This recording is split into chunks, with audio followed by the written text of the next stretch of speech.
Hi guys, welcome back to the channel. If you're new here, I'm Anna and I'm a little bit spooky. And today we are doing a Gothic romance type of Valentine's Day look. I wanted to do something with these blood red shades in the Melt Waiting Room palette. And we dip a little bit into She's and Parties just to round the look out. And yeah, this is a look we create, by the way. So if you want to see how I get this look and spend some time with me, just go ahead and keep on watching. But before you do, don't forget to like and subscribe. Comment down below, let me know if you want to see some more looks with the Waiting Room palette because I have some ideas. I got some stuff in the noggin that I want to do with this palette. Without further ado, let's go ahead and just get into this Gothic romance Valentine's Day look. Yes, I'm aware that's a Cruella Phil song. That's where I got the name. Onto the makeup. Okay, so let's get started on today's look. I want to go for something very dark, super smoky, super vampy, soft Gothic romance. We're just going all out with the look today. And we'll be using the Waiting Room palette from Melt Cosmetics. And I also pulled the She's and Parties palette because I might want to bounce into it for a shade or two. I'm not sure yet. We will see. To be honest with you, I've struggled a little bit with this palette just with, I don't know. With looks, I feel like there's something kind of incomplete with the palette maybe. Like it needs another shade in there, so that's why I pulled She's and Parties. It doesn't feel like a standalone palette to me when I'm using it. So anyway, let's go ahead and just get kind of started here. I'm going to take a diffused crease in E38 from Sigma. And I've already primed my eyes, brows are on. And I'm going to go straight into Obituary. The thing is, these shades look a little more purple on my eye than I would like them to. I'm going to start to kind of diffuse this into the crease. Shocker. And I've got just very little product on the brush, and we're going to build slowly and very deliberately because these shades are super pigmented and they can kind of get away from you. But I'm just going to carve out the socket first. Not really carve out the socket, but build up the socket and transition with this shade, slowly building up as we go.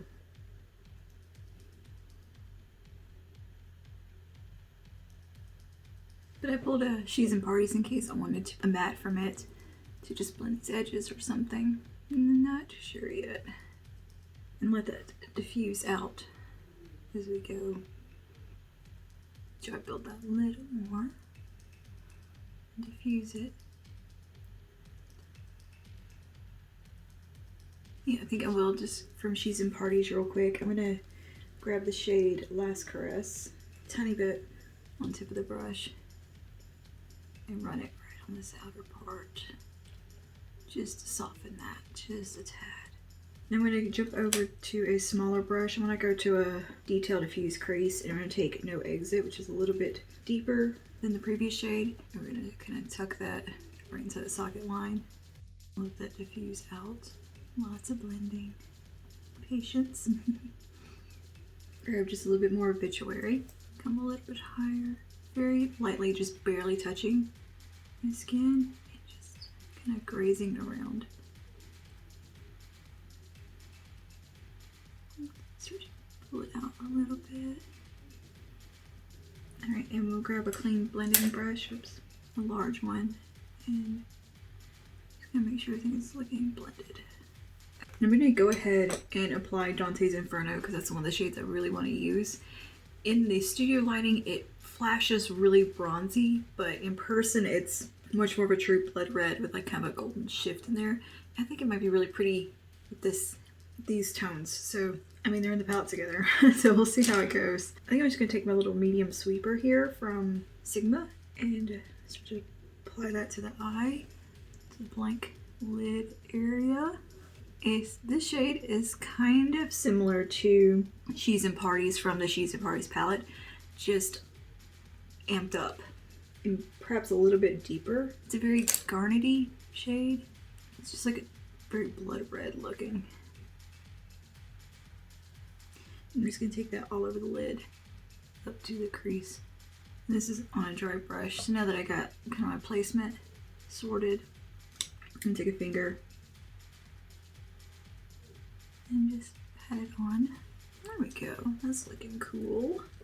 Just right at that little edge where it's meeting up with the crease, I'm gonna smooth it out.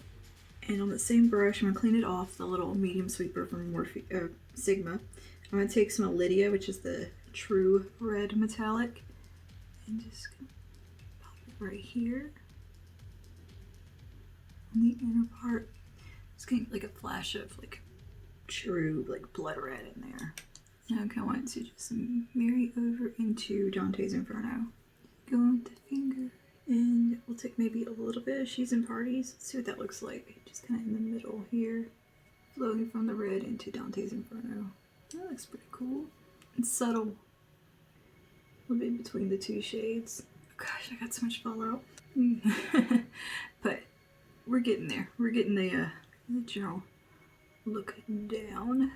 Now I'm going to take a, let's get just all the messy out of the way. I'm going to take a precision firm blender. I'm going to go into Charman, which is the black, the waiting room palette. I'm going to start to kind of build that right out here in the outer V.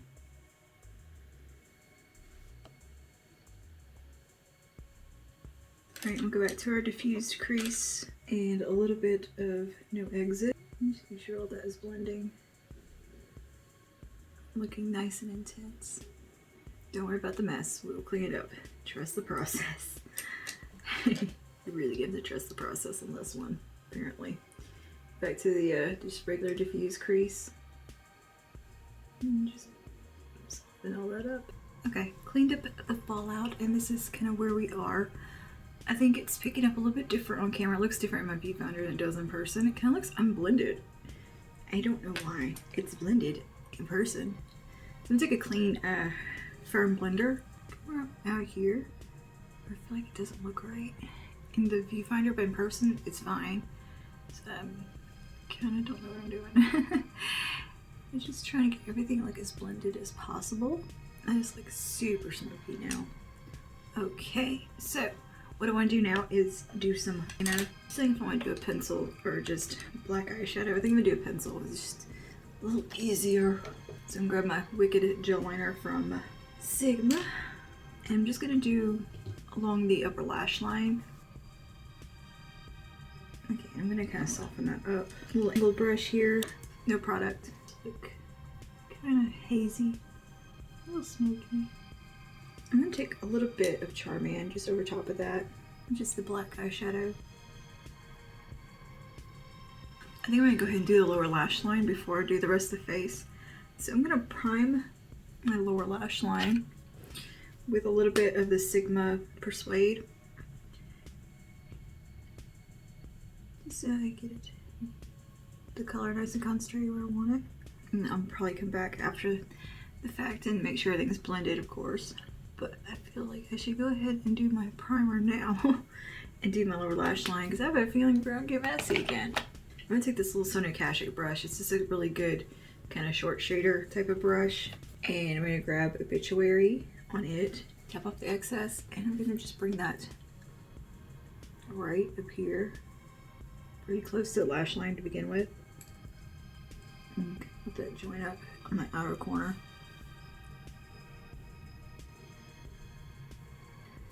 Alright, I'm gonna clean that off, grab a little bit of Obituary now, and just put maybe a little bit lower. And I'm gonna take a little bit of Dante's Inferno now, on that same little brush.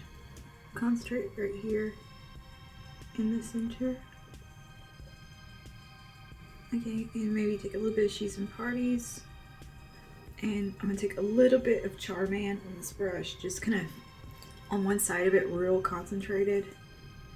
And focus it right on this outer corner. And I'll probably, after I do the face and everything, I'll come back and do a little bit blending over there and kind of smoke it out a little more so it's not stark.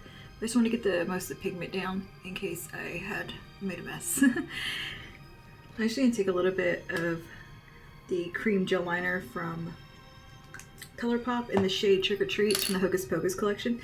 This is just a purple, kind of shimmery purple liner. It's anything you couldn't find at the drugstore, so I'm going to put that in the waterline. I didn't want to do black in the lower lash line and the waterline, but I wanted something in there as a barrier between all those reds. I think it looks pretty with these colors, so you got a little bit of purple going on in this look, so it ties in. But it's all soft and smoky. There's no harsh lines or like distinct liner. I'm going to do the face and I'll be right back. And we're back. Now I'm just going to tidy up the lower lash line a little bit and kind of blend it out. I went ahead and did just my bronzer and all that part of it too. Before we move on to finishing touches, I'm gonna take that medium sweeper, I've cleaned it off, and I'm gonna take some of Obituary kind of on one side of it and the tip. Just gonna concentrate the product in like one area of the brush so it doesn't go. And we're just gonna kind of blend this out a little bit, smoke it out so it's nice and smooth. I'm gonna grab my little detail diffused crease and maybe take a little more Obituary on that one. Scrunch. Just the teensiest amount. Smoke it out. And I'm gonna grab my biggest blending brush here and just soften this out right here so it's not so harsh looking. And the same on this inner part in case there's anywhere that it got messed up or whatever. This one's like super blended to add a little bit more fun in. I'm gonna take Skeleton Kiss from the She's in Parties palette. I'm gonna take this on a little flat brush here. This is a Morphe 124. I assume everybody uses the little Fenty cream or Fenty bronzers for their mirrors. They're good little mirrors. And we get right on this inner corner with this shade. Yeah, I like that color with this. I'm gonna put just under that tear duct right here. I love this color so much. In there, just get that really nice glow when the light catches. And I'm gonna lightly dust that on my brow bone with a Sigma blender brush. Up here. Finishing touches on the face real quick. I'm thinking I'm gonna use Skeleton Kiss as my highlighter today. And it's a beautiful highlighter. They should sell this individually as a highlighter. And just let the tie up into the brow bone. It's just such a pretty color. And to amp it up just a touch, I'm gonna take the e.l.f. Retro Paradise highlighter. I don't think this has a shade. It's just multi-dimensional face and body shimmer. It's kind of like a Super Shock shadow type of formula. It's like a putty type of business. Let's see what it does on a brush first. It smells good.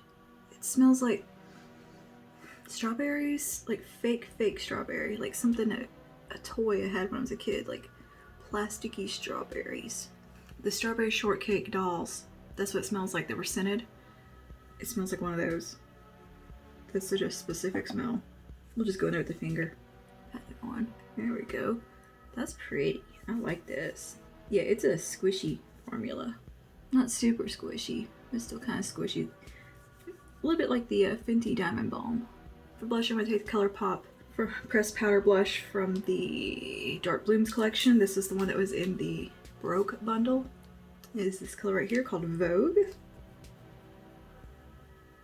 I'm going to give everything a little once over with my number 7 powder. I'm going to do lashes and mascara. Touch my brows and my back for the lip, and we'll be done. Let's get this lip on and we will be done with the look. I'm going to use ColourPop in the shade Avenue. This is one of the Melted Matte lips. Melted Matte, is that the, no, Ultra Matte. I just kind of want to go for like, you know, like a monochrome vibe. I love monochrome makeup. That's like one of my favorite.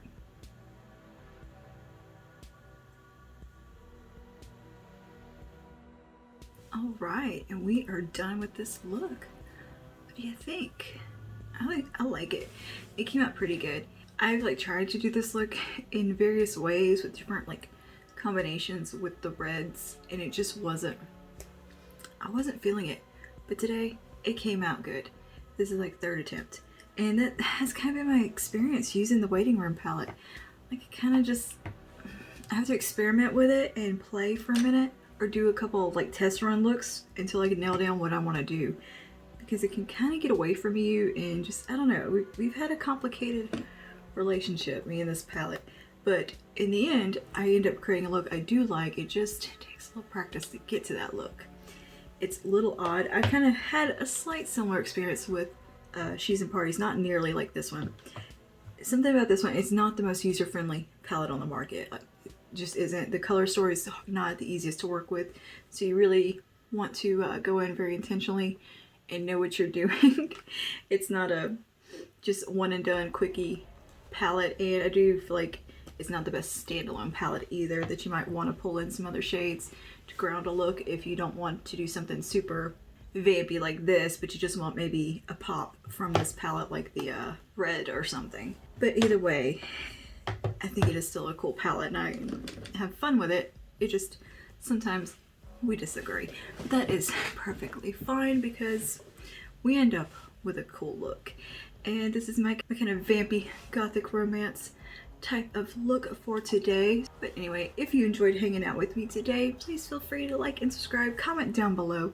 Let me know if there's some other looks you want to see with the Waiting Room palette. I actually do have some ideas for some other looks coming up with it because it is a fun palette and I think it is nice to do something a little more creative and not just the same old because I do sometimes get stuck in a little bit of a neutral rut. So yeah, I will see you guys in the next one. Stay safe, stay spooky, and happy Valentine's Day. Bye now.